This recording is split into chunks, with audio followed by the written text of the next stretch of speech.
We are following some breaking news. CBS News has confirmed a contractor at the National Security Agency has been arrested.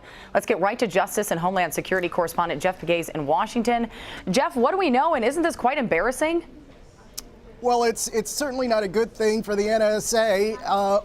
Or, for that matter, Booz Allen Hamilton. That's the company that this man was working for. He was a contractor working at the NSA. And according to law enforcement officials, he was taken into custody, arrested in late August. But what happened today is the court documents have been unsealed. And it shows you what investigators were concerned about. They allege that this NSA contractor had all sorts of highly classified information, hard copy data, in storage sheds near his home, also in his vehicle and at his residence.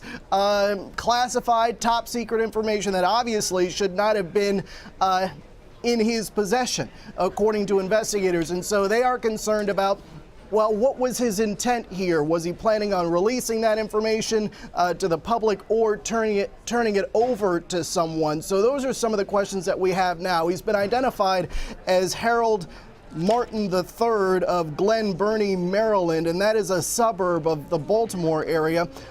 So as I said, this is something that's still developing because the court papers have been unsealed. We're going through them. He was taken into custody about a month or so ago.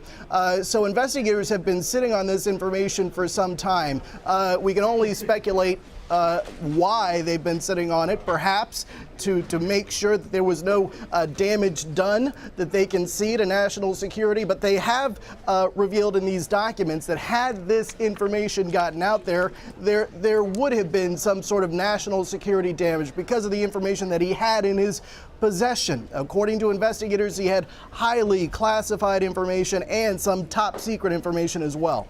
Jeff, before I let you go, people know Booz Allen Hamilton, that name, because they also know the name Edward Snowden.